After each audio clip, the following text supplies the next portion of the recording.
Hello, and welcome to the Peaceful Worldschooling podcast, where we're committed to cultivating a peaceful world beginning right in our own hearts and homes.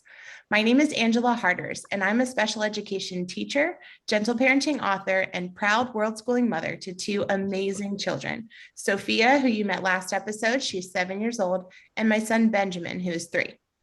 Today on the Peaceful Worldschooling podcast, I have the privilege and honor of interviewing another incredible teacher who has now become a dear friend, Miss Brenda Diaz. Brenda is a social studies teacher in Montgomery County, Maryland, with a passion for American history, Latin American history, and government. Her academic career began at Georgetown University, upon which, after graduation, she applied her love of learning as a Spanish language teacher and Spanish language coordinator at a private school in DC. After her daughters were born, she decided to become a homemaker to her 3 beautiful girls, Josephine, age 17, Julia Christine, 13, and Kara, who is 6 years old. Brenda believes strongly in medical, religious, and educational freedom, just like me. And now she is fighting to maintain these God-given natural-born rights in the greater Washington, D.C. area. So thank you so much, Brenda, for being with me on the podcast today. I'm so excited to have you. Yeah, thank you for having me. I'm looking forward to this conversation. Me too. Okay, so before we get started, I just was wondering if you might be interested in sharing with everyone how we met. So, Angela, the way you popped onto the scene with MCPS and all of that. And as I didn't know about you when you came onto the scene, but we were basically on similar paths. You just decided to step up and took a really big stand, right? Publicly in front of everyone. And so right around the time, when the school year began, I had actually spent my entire summer, I'm going to go back a little bit. I had spent this summer really conflicted about going back into the school building, knowing that we were going to face some serious obstacles with possibly a mask mandate being put in place, forced testing being put in place, and a vaccine mandate being put in place. I was looking at events going on around the world and knowing that that was something that was very likely that was going to take place here in Montgomery County, Maryland, with our students and with us teachers. And so I was just struggling the entire summer over that, about what to do if Montgomery County decided to take that stand. Of course, we know that they did. And so pre-service week, I basically spent the entire week crying at my desk, feeling like the investment, the time and energy that I put into being a public education teacher was now coming to an abrupt end against my own will. So I spent the week crying. And then I think I was scrolling on my Facebook. You know how you scroll to kind of like not deal with the world. So I'm scrolling. Yep. And then it's like a Young Republican event popped up on my Facebook. And I was like, what? That's funny. And then I looked on it and I was like, it says Rockville. Republicans in Rockville. What? So I click on it. And then the rally comes up with you as one of the main speakers. I clicked on your profile, saw all that you had done, and was like, oh my God, I'm not alone. And not only that, someone was brave enough to put themselves out there like that. So I remember reaching out to you being like, I cannot believe I found you. Like what, it gave me, actually, when I found you, it gave me chills. I remember I just instantly felt like I got goosebumps. I got like a chill up my spine. I was like, this is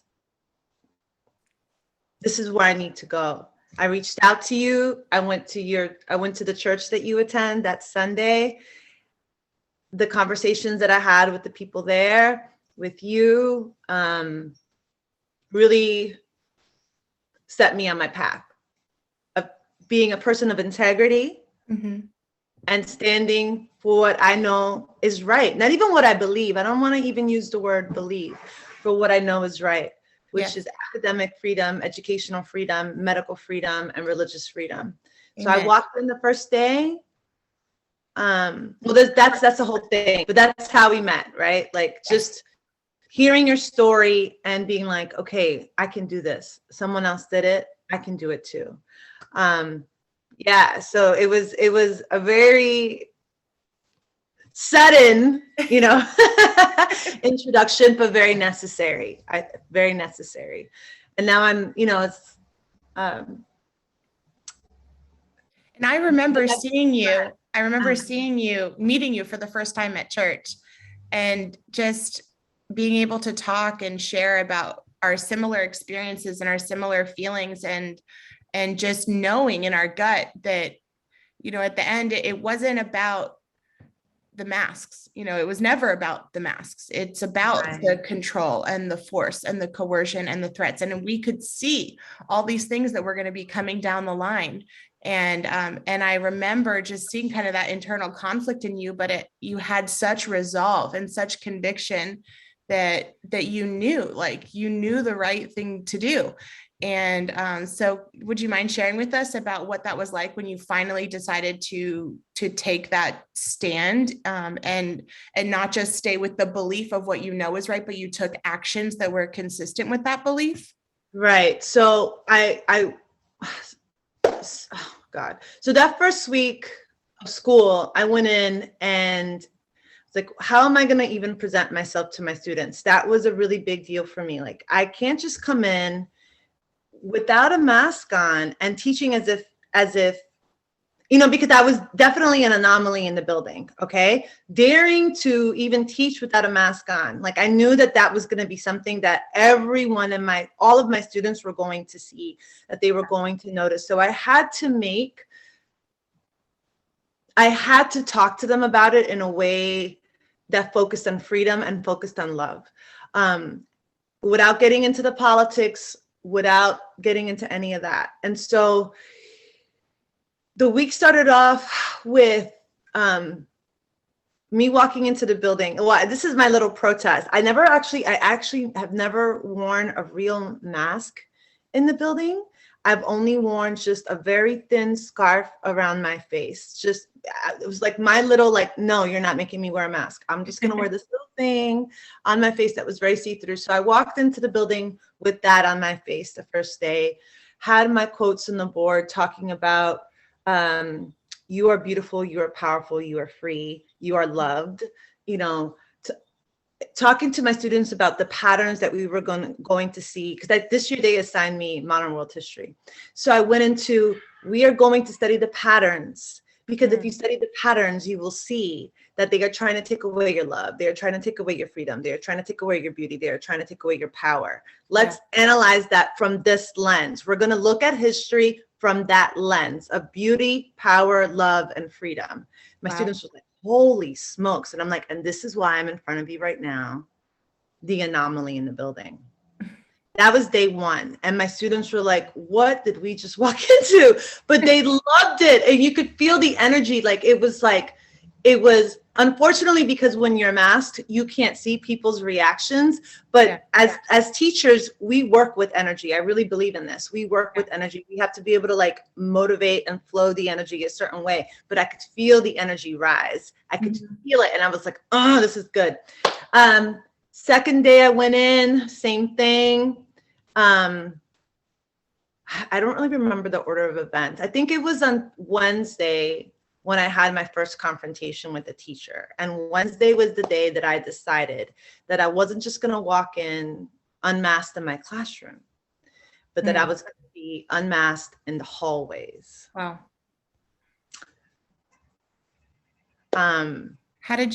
What made you come to that decision? I felt like I needed to be consistent. So what happened when you walked into your building without a mask? What's funny is that when I walked into that was when I kind of started my lipstick rebellion, right? My red lipstick rebellion. I walked in, no mask on my face, security guard right there, good morning, good morning, and just went up the steps and smiled, hello, and just happy and free, right? Walking in the hallways, a little nervous because everyone was seeing me, obviously. I'm once again like the one who stands out in the building, and now I've got this red lipstick on my face, really standing out, right, with the smile. Yeah. And it was okay, but then I managed to make it to my classroom without any type of confrontation, not even from my para, which I thought I was going to get, and I didn't. But it was during my free period when I was walking down the hallway to go to the bathroom that a teacher in my department saw me, followed me as I went into the bathroom. I closed the door. She stayed there. I did my business, came out, and she was literally right there waiting for me. Class had already started. She was supposed to be in the classroom teaching. Okay, so she had waited for me to come out, confronted me about the mask issue. I'm not one to be quiet. So, I mean, I saw the confrontation and I saw the aggression on her part. She was literally, it was, where's your mask, Brenda? But very loud and very much in my face. Yeah. And I, trying to avoid the confrontation, direct confrontation, I booked it to the social studies office and said, I don't even remember it like word for word anymore, but just dismissed her outright, just dismissed her and told her, you know what you can do. And of course, she reported me to the principal.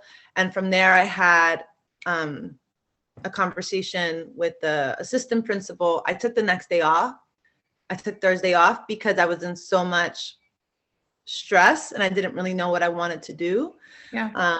And Thursday, I made the decision that I was going to walk in on Friday, knowing that it was going to be my last day because I was going to be consistent all the way again. And I knew Friday was going to be it. So I decided to do my hair. I decided to pull out my favorite teacher dress. I decided to pull out my black high heels, decided to put on my red lipstick, and went into the building ready to go. If I was going to be walked out, I was going to be walked out in class. I was going to be walked out in style. Yep. And they were going to see me for who I am. Done. So that was it. I was walked out. I was yelled at again by another coworker, my assistant principal. It went over her head. I'm assuming my principal was like, I'm not here to have any type of philosophical conversations with you. So there was never really an opportunity to talk about my stance in any type of significant way with any of my coworkers. I was just being shot down. Yeah. And that was it. I mean, that was it. How did you feel when you were walking out of the building on that Friday? So it's interesting because as the week progressed and as I walked more and more in integrity, despite the confrontations that I had, I felt more and more free. I felt more and more at peace. So, but by the time the assistant principal came into my classroom, I knew exactly what was going to take place. And I was in complete peace. It was, the first, I'm going to contrast it this way, during pre-service week, it was waves of stress going over my body to the point that I felt like I was going to faint. And this is also during the first week of school too, because I wasn't walking completely in integrity at that point. Okay. Like the first day and during pre-service week, it was like waves of stress and I could feel it just coursing through my nervous system. It was probably the most intense experience I'd ever had physically. It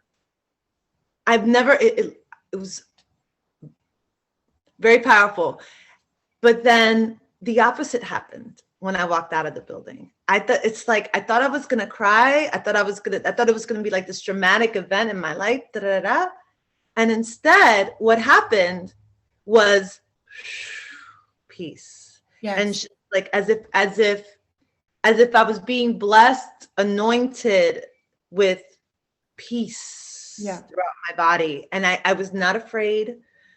The there was no fear. I was just peace, you know. I love that. I remember when I was escorted out of the building myself, that was probably one of the most surprising things for me, because just like you, I felt like I was going to be really nervous and anxious and fearful and everything. And I just remember stepping foot outside of the building and saying to myself, I'm free. I'm free. And it was literally just like you described it, like this wave of peace just completely came over me. And I knew that I was walking in integrity. I knew that I was walking in obedience to God. And it was a peace that, you know, like the Bible talks about, a peace that passes all understanding. Like that, I don't know how to describe it any other way. You know, just that peace and complete freedom from that comes from walking in integrity. So that's really cool. I love that you were able to experience that same thing in comparison to that contrast that you felt the week earlier. Oh my goodness. Yes. I mean, it's, you know, I wonder about the teachers now who are in the school building and who are struggling with, you know, all of these medical mandates, right? Yeah. Who are not in agreement with these medical mandates and are still choosing to. Before we go into that, I just want to make sure to update everyone. So ever since Brenda and I have been placed on administrative leave, so you're now on administrative leave. Brenda and I were both placed on administrative leave, but since then, our county has actually taken an even stronger stance, whereas before they said teachers could either be vaccinated or they could opt out and get weekly testing, which that was not acceptable to either Brenda or me. But that was an option. But now their stance is even stronger, to the point that they're saying that they're not honoring religious exemptions at all. They're not accepting religious exemptions. So now there are hundreds of teachers that are in the county that are being threatened with losing their jobs, losing their careers, losing their pensions in just a few weeks if they do not comply and get the vaccine. So that's where we are right now. But sorry, go ahead and continue with what you were saying about, you know, the other teachers now that are still in this system of force and threats and coercion. Right, exactly. So I wonder, because I wonder about the stress that's putting on their bodies. I wonder about it. Sure. We know that before. It's funny. I used to joke around. You know, I would say, you know, being a teacher in Montgomery County is like being in an abusive relationship. It's toxic. Like literally, I used to say this. I'm like, you know, I would say this is emotionally abusive. This is psychologically abusive. Mm-hmm. You know, and I would say this, like, you know, and people would like, ha ha ha. And it was a joke. I said it like halfway serious, but really understanding the dynamics of the school system. Okay. Right. And then when these mandates came out, I was like, now these people are trying to physically abuse me. Holy smokes. You know, I'm like, wait, time out. Like, I can handle the emotional abuse by by understanding that you're gaslighting me. Right. You know, like I can handle that. And I know how to like engage in self-care. You know, I know how to engage in boundaries. So you're not going to emotionally abuse me. So like, I took that stance, right? And like, you're not going to psychologically abuse me because I can identify all of these crazy tactics that that MCPS was putting in place, right? Yes. So I felt like more and more powerful over time as a teacher. But then when they try to come out with these medical mandates, I was like, time out. Like now, like I said, now you're trying to like actually physically abuse me. And the only way that you can stop physical abuse is by leaving. Yes. Yes. It's so, I love that you said that, because, you know, you're talking about being in the school system, how it was a toxic environment. And I don't know if I share with you, I started writing a book, actually 4 years ago, I started writing a book called Toxic Teaching. And I had written maybe like, I've written like the introduction and like half of the first chapter. And I just felt like I needed to like set it aside. So I started this book 4 years ago, set it aside. And then when all of this happened, I just felt like now is the time to the world needs to know. And so the book is actually called Toxic Teaching, and it's based on that power and control wheel. I don't know if you're familiar with that. Yeah, I'm familiar. So for people who've been in domestic violence situations, they actually have this thing called a power and control wheel, where they talk about the different dynamics of abuse, and in particular of emotional abuse. And they talk about force, threats, intimidation, coercion, gaslighting, all of these things that you just mentioned, Brenda. And as I was reading this power and control wheel, thinking about, oh, hold on one second. Did they leave? Yes, one second. Sophia, can you, you need to go back in your room so you can rest because you're not teaching right now. We still. Okay, hold on, pause.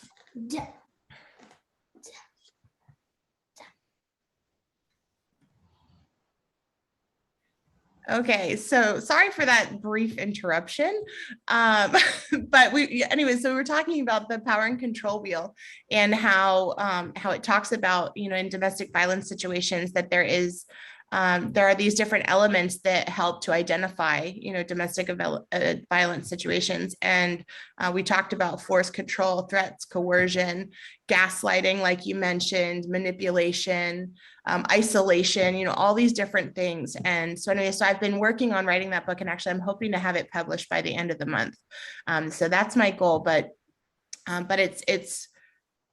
it's so important for parents and teachers to realize, like, we're talking about these things, that we're experiencing this kind of abuse within the school systems as teachers, and this toxic environment as teachers. But I think it's important for people to know that it doesn't just affect teachers. Like, this is also something that is directly affecting students. Like, there is an abuse that is happening within the school system that is aimed at our children. Well, what's interesting, and I'm happy that you bring that up, because when my eldest, Josephine, she's always been a writer. She started writing very little, very young. And in 4th grade, she had this vision of writing a novel, like about different civilizations, galactic civilizations, like kind of like a Star Wars type of thing, going into war with each other. And she had each book planned out, and she had started writing and all of this stuff. And I was like, wow, my kid, when I was a little girl, I also loved writing, and I also wrote my own little books, and so to see my eldest, Josephine, just go into the same things again. And I was like, oh, and she was like passionate about like Egyptian mythology and Greek mythology. And she was taking all of the stuff that she was learning about these characters and applying the characteristics to her own characters. I mean, she was creating entire worlds. So I saw my kid, and I was like, this is when I still was working in the public education paradigm, living in that system and that mentality. I thought, I need to push my kid. I need to get her in one of these, magnet programs, because they're going to see her talent and they're going to grow it.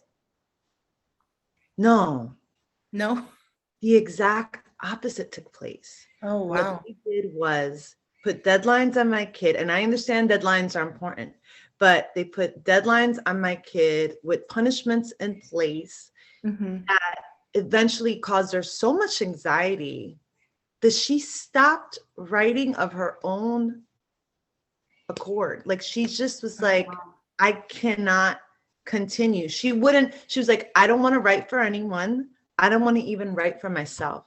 And that's the abuse that I'm talking about, right? Yeah. That's the abuse that I'm talking about. Someone who was so passionate about writing, now she had been forcibly divorced from it. Like that light that she had is, and I'm not saying that she doesn't have that light anymore, but for writing, it's like, I'm like, Mama, why don't you think about, starting your own career? I can show you different ways that you can start into writing in your own way. You can write your own book. Like, don't worry about. I can help her publish it when she's ready. Right. So she's in the mindset of, this is how it has to be done. This is the game that has to be played. And I'm like, no, you don't have to play. And this is one of the main reasons why I stood up, was because I'm like, I'm not playing in this game anymore. This is a game. This is not life. This is not joy. This is not peace. This is not self-respect. This is not self-love. Like, none of it. None of it. And that's what I want to promote in my own children. That's what I want them to feel for themselves. And participating in that system to me is perpetuating the system. I don't want to be a part of it anymore, you know? Yeah. Or at least if I'm, you know, there's this idea that maybe you can change it from within. It is an interesting idea in theory. But you know, I tell people all the time, the problem isn't that public schools are broken. The problem is that they're working exactly the way that they were designed to be. Like, public schools were designed to be this system of force and control and manipulation and indoctrination for children. And so when we really start understanding the history behind this forced schooling movement, which is relatively new. I mean, I've been researching about the history of public school, and it's really only about 100 years old, the way we have modern schooling. And so it is a relatively new concept, but it is interesting to see that you were able to observe firsthand your daughter experiencing this love and this passion for writing, and then to see that naturally like die and being killed off by the structure and the force and you know, all of those kinds of elements that are such a huge part of the way that schools can function. And it's like, I don't know. I mean, do you think that it's possible to reform public education, or what do you think? The only way that we can reform public education is if there needs to be a major transformation in the way that we think about education.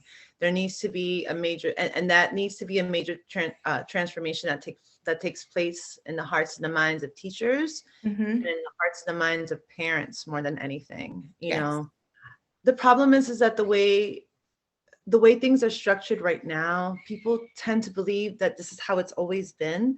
And I'm happy that you bring up like that this is like the public education paradigm that we have is basically new. You know, I mean, think about the thousands of years that we've been alive here on this earth, walking this planet, right? Like the history of humanity. Were there public schools before? How did people come into their professions before? How did people, you know, have their food? How did people build their homes? Like, was it always like a construction company that came in? Was it always the supermarket down the street? Like, why do we feel that the way that we live right now is the only way to live and the best way to live? I'm not understanding that when we've had thousands of years of history that show otherwise. So that's what I'm not understanding. And it's because we have this blind idea that it needs to be set this way. And I think what people need to do is go back into their imaginations. Like, we were given an imagination for a reason. There's a reason why we dream. There's a reason why we dream, because what we dream, we can bring into reality. So what are people dreaming? You know, what is your dream? And forget your hope. What is your dream? You know, that dream, those thoughts influence your heart, which then influence your actions. So what are people dreaming? Are they dreaming of, I mean, I don't like, sometimes people feel like the word slavery is too intense to describe the system, but it's not. It truly is. I mean, we think about, they're literally trapped inside this building for 6 to 8, sometimes 10 hours a day. And they're being told what to do, when to eat, when to go to the bathroom, literally every moment of their life is planned out for them. And there is no freedom within those 4 walls. And it's important that parents and our society as a whole can really start thinking outside of this educational box that we've tried to like squish ourselves into. And we can go back to those roots and really think about what are the opportunities for kids if we were to truly give them educational freedom. Like, what could they create? What would they create in the world if they were educationally free? I agree with that completely. The educational freedom, you know, the freedom of your imagination, the freedom of your heart, the freedom to create, right? Yes. To create. Had my daughter continued, and I'm hopefully she will pick it up. I want her to pick it up again. But you know, I could imagine the novels. I could imagine, you know, her writing career. And I was like, this child, like, oh my God. And I want her to find that again, you know? And so that's what unfortunately, after seeing her go down that way, because of the public school system, I'm like, okay, I'm going to help her hopefully recapture all of that. But then I also need to help my youngest ones too, and that was something that, as a teacher in the classroom, I tried to give my students, it's like knowing that this was the curriculum handed to me. How can I give them freedom within this? Just like, what are the choices? What are the options? I don't want to force this on you. Here are different ways that you can approach this, because it doesn't have to be just one set way. So as many times as I could, I tried to do that for my students. And so trying to break it a little bit, but it can't just be one person. It needs to be everyone. Yeah, all the players involved really need to start thinking and analyzing, why are we doing what we're doing? And especially, I think when we look at the statistics of students now, I know that I've had students that were 12th graders that could barely read. They could barely form a coherent sentence. I don't know if you had that experience at your school as well. What were you observing? In terms of my classroom, the students I had, so I worked with ESOL students. I worked with, we classify them.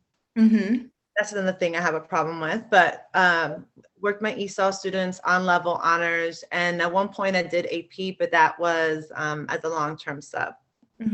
So, obviously there's going to be a range of ability and skill, but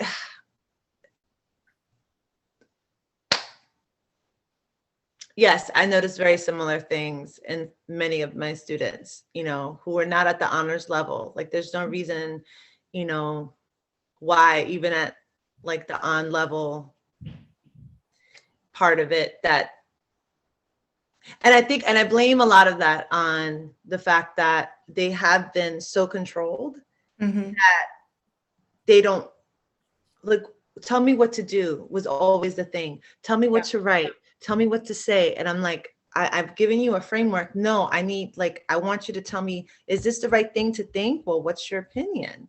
Right. What do you think? What do you feel? And then having that conversation, I had to, many times I had to just sit down with students and just have an open conversation, like the one that we're having right now, to kind of inspire their own thoughts so that they can start writing. And like, oh, you see what you said right there? You can write that down. I can write that down. Yes. Let's write the sentence down, but they're so used to whatever the teacher tells me to do is what I have to do. Right. And that's not how it works. It's like, these are the questions. What do you think? Go from there, do your research, ask the why. We don't ask the why. We're afraid of the why, ask the why, go look into that, find your evidence, and start building, start writing. Create. But they're afraid to create because that final product has to meet this standard. Right. Well, it's difficult to create. It's much easier to copy, and that's, I can't tell you how many times in English class, they're like, get your evidence, cite your evidence from the text. We're just copying things from here and from there and piecing all these pieces together. And they're not really being forced to have original thoughts and have their own opinions being able to be expressed in either verbally or in writing or any kind of way. Well, there needs to be debate. Like, Yes. And there needs to be, people need to ask questions. How do you even get to a debate if you don't even know how to formulate questions? Right. That's really and I think that's where people, going back to, this whole thing with the mask mandates and the vaccine mandates and the forced testing and all of that. It's like, well, how do you, why did we get here? Yes. Yeah. Why, what is our history? What should I think about that? Where should I go if I studied my history? What is the pattern? Why is that pattern in place? These are all questions. People don't even know how to ask questions anymore. They don't even know how to ask. They're afraid to ask. Because what happens if you ask the wrong question? What are even the consequences of asking the wrong question? People stay quiet instead of saying anything. Like, I will look, and you see it in the classroom. Well, what do you think? I don't know. What should I think? Well, what do you like?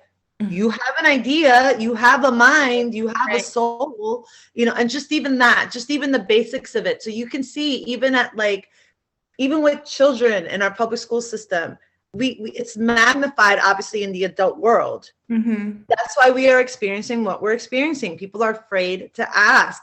They don't even, forget being afraid. They don't even know how to put together a basic question that would lead to more questions. Right. Well, I mean, we've been taught so long that whoever's in the authority is the person that knows or holds the truth, and that's kind of this myth, I think, that is perpetuated through public schooling, that the teacher's the authority and they're the ones that hold all this knowledge and wisdom and they're the expert. And we don't really view children as capable of being experts, that they are capable of asking valid questions, and we're not, if they were to question a teacher, it would be disrespectful. They would say, you're being disrespectful or rude. And it's like, no, you should be able to ask a question and not be perceived as being disrespectful or rude. We should be able to have a dialogue. We should be able to ask, why are we doing this? I agree with that. I think it's like that myth of authority that you said, right? Yes, and going back to the state, I think like the nature of the state and the nature of the public school system, which is part of the state, this belief in authority. I will be honest with you. I've never been one to follow rules per se. Even as a kid, like I was like, teach me, and then I can do it on my own, I've always been like that, And not because I wanted to be defiant or rebellious, it's not because it's because I believe in my own power, and I believe in my own ability to reason, and I believe in my own ability to create. Now, yes, of course, like living in this world, I understand that there are constraints and such, but I really, and I don't think it's thinking of myself as grandiose, but I do believe that we're all equal in the sense that we all have the same amount of power. We all are equal in that sense. So who are you to tell me what to do with my body? Who are you to tell me what it is I should think? Who are like you're just a man, or you're just a woman, just like me. So why can you control me? They can't.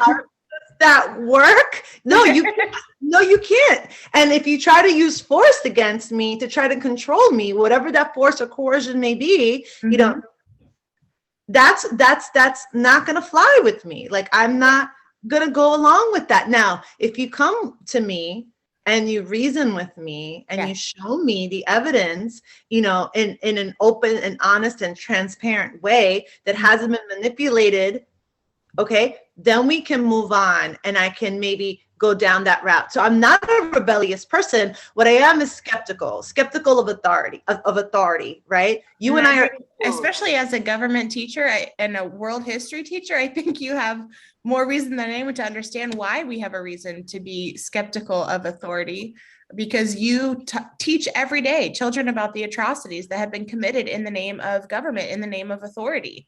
It's so funny to me because you think about the stages of awakening, right? And I think being a government teacher, when that class was finally assigned to me, now I had studied government when I was at Georgetown, okay? And I had studied American history, and I've always loved American history and always loved, politics and international politics and government and all that stuff. Like, I'm completely obsessed, and that's what I majored in when I was at Georgetown, right?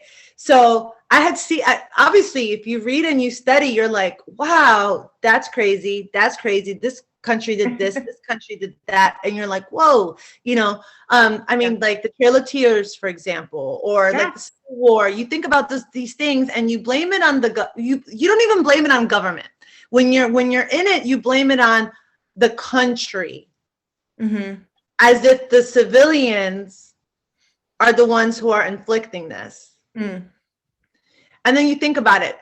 And then, so I was aware, but I didn't understand who was actually putting all of these systems in place until I taught government.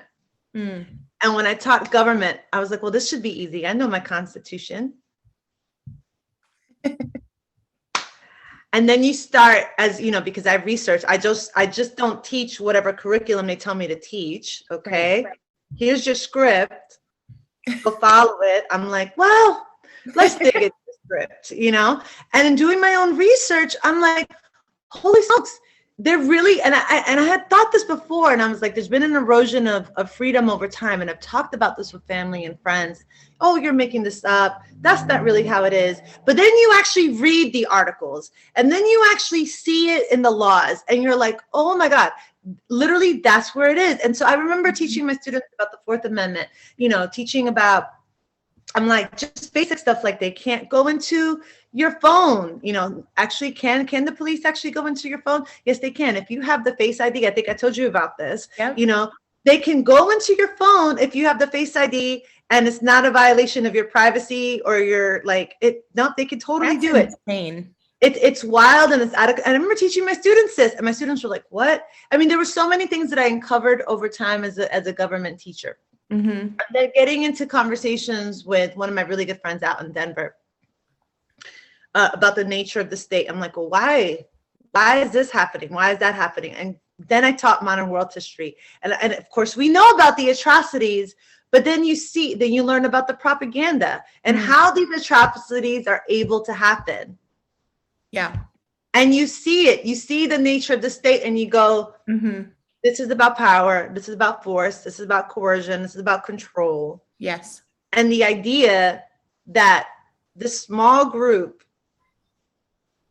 have the authority to tell us, free human beings, made in the image of God, you know, that they can tell us how to live our lives, and not even just how to live our lives, put us into these strict lanes, you know, where so that now we only view life as, well, at least in the cities. I know it's very different out in the country, you know, and I have a lot of friends who live out in the country who don't experience this type of life. But if you're in a suburb or if you're in a big city, like the way we are, you know, it feels like life has to be, you know, you go to the supermarket, you know, go to these manicured parks, or, you know, like this is how you play, and this is how you shop, and this is all of these lanes, you know. I don't know. So I see all of that. I see all of those control mechanisms everywhere, you know. Maybe that's how I see it. And so when I walked into the school building, you know, looking to be a person of integrity,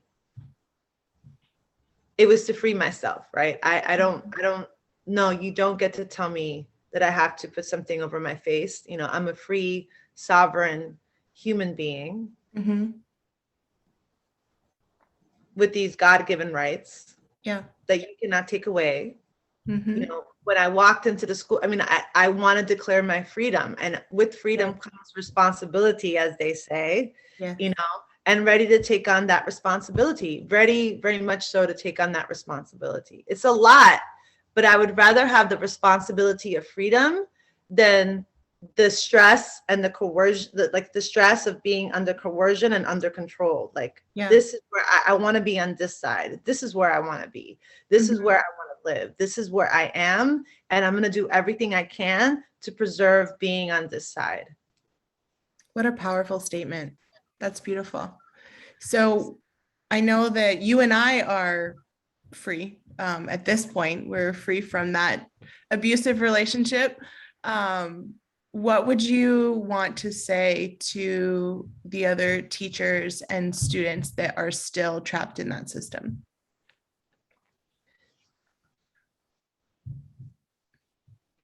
So the first step is to recover your imagination, to recapture it, to find it again.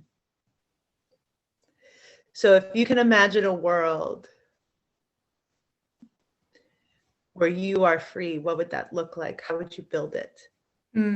What would your place be? How would you contribute? Just take time and imagine that world. And through your imagination, you can build from there. There is no reason to have these constraints on us. We're not animal. We're not animals. We're not cattle, right? Like I imagine a horse with his like, you know, I don't know if what they're called, blinders or whatever. Like we're not, like we can envision, you know, the power of the mind. So we cover that first. That would be the first step. What do you envision? What do you see? What does your imagination present to you? What are your dreams? You know, and not necessarily your dreams of like, oh, I want a car and I want a house, but like, no, those are materialistic things. Like, what is the world? What is the feeling that you want to capture in your life? And how are you going to build that? How are you going to create that? You know, they scare us into thinking that this is the only way. No, it's not the only way. So, I mean, I think because I was already playing with these ideas, you know, that I felt powerful enough to say, I'm going to do it. Like, just break free. I'm going to do it.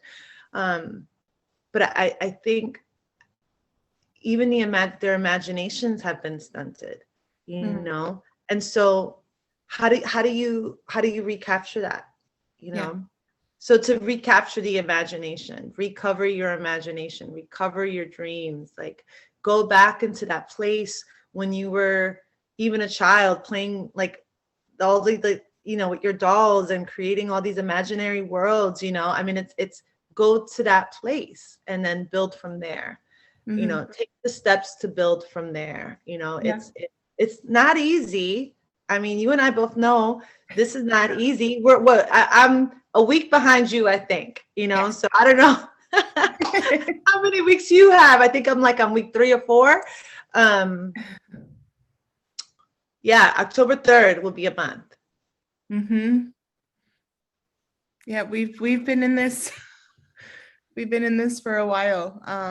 And, you know, and so these teachers, I mean, how much longer are they going to play in this game? I don't want to risk my health. Yeah. It's a great question. One of the things that really kind of got me thinking, you know, when you were talking about your imagination and imagining the world that you would want to create, that was one of the reasons why I actually decided to call my podcast the Peaceful Worldschooling Podcast, because I did just that. You know, I was thinking like, what kind of a world would I want to create? I want to create a world where there's peace and there's joy and there's freedom, and not just for me, but for my children and for anyone else who happens to cross our path, that we will be able to share the peace that we have with others. And you know, my tagline is beginning right in our own hearts and homes. And I truly believe that that's where it begins. Like, I cannot have peace. We cannot have peace in the world if we do not have peace within ourselves, first and foremost. And then we're sharing that peace with those that are in our homes. And then from there, it spreads and it multiplies, and that joy and that freedom and that integrity.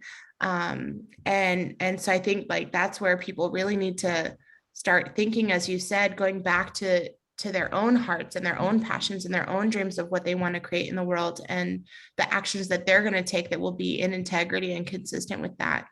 Because I truly believe if more teachers and parents were willing to be brave like you and to stand up for freedom, and if they were to truly know and understand in their heart of hearts who they are as free, sovereign individuals, like this, none of this would be happening in the world. None of it. We're all very powerful, and we've been lied to. We've been told that we're weak. We've been told that, you know, we are not the masters of our own destiny. And I those are all lies, you know, those are all lies. Like, and so I do pray and I do hope that more and more teachers, you know, and here's the thing, sometimes you need that strong level of force for you to understand who you are. You know, sometimes you need all of this craziness, drama, madness that the world is experiencing for people to say, holy smokes, what you're doing is wrong. And actually, you know, because when you start with one thing, it like kind of spirals into so many other places. So if you're able to see the coercion and the control in this setting, it starts to uncover more and more and more and more, you know? So I do hope and I do pray that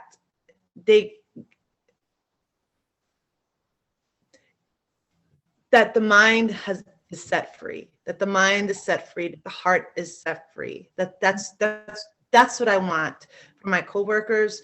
That's what I want for my students. That's what I want for my children. That's what I want for myself, for the minds and the hearts to be set free, to live in peace, like you said, to live in joy, to live in love. And when it starts from here, it does spread. It does, you know, it's amazing. Like when I was in the classroom and I explained to my students that I was living in joy, love, peace, integrity, harmony, respect, self-respect, all of self-care, all of that. And that's why I wasn't going to put this on. Like I could feel it. You can feel the energy rise. And that's all I want. It's what I want for everyone else. Imagine all of that energy rising, you know, and what world would be created if we all lived in that space. That's beautiful. That's my dream. Yeah. Well, thank you so much for being on this episode with me, Brenda, and just for sharing your heart and your story and your passion with me and with the world. I think you have given us so much to think about, and I really hope that I'll be able to have you on another day, because I feel like there's so many more things that we could talk about.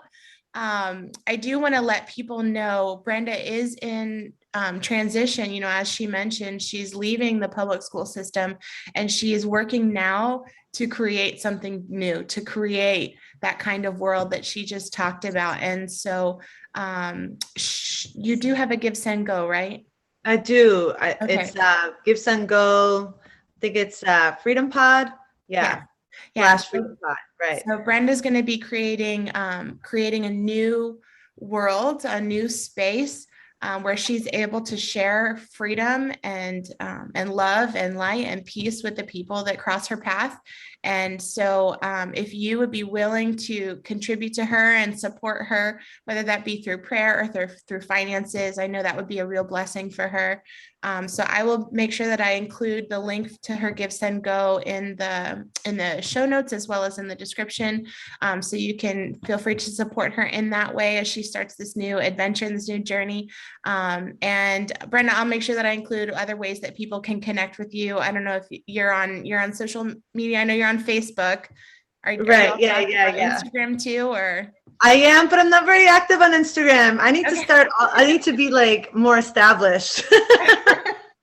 Okay, well, I will make sure to share her Facebook and her Instagram with you, and any other way that you can get in touch with Brenda if you would like to just connect with her. She is an absolutely incredible human being, and I'm so honored to be able to call you my friend.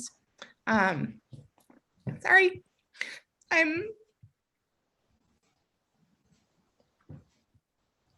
It's been intense.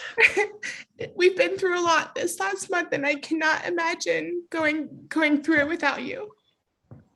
So thank you. Thank you so very much for all that you do, for me, for all of the other teachers that are over almost 265 teachers now that are in our group that has grown. And for your daughters that are so fortunate to have a warrior mom like you, that I know that everything that you do is with the hope of creating the kind of world that you would want them to live in. That's the only reason. I mean, you know what? Besides standing in my own integrity, I felt I had no choice to do this for my children. I had to show them. I had to. Yes. Well, thank you so much, Angela. I love you very much. Love you too. All right. So we will see you next week. As I mentioned, this is the Peaceful Worldschooling podcast. So new episodes are released every Tuesday. Please feel free to subscribe and also share this episode with your friends and family so that we can get out a message of medical, religious, and educational freedom for ourselves and for our children and for the rest of the world. Thank you so much, and we'll see you next Tuesday.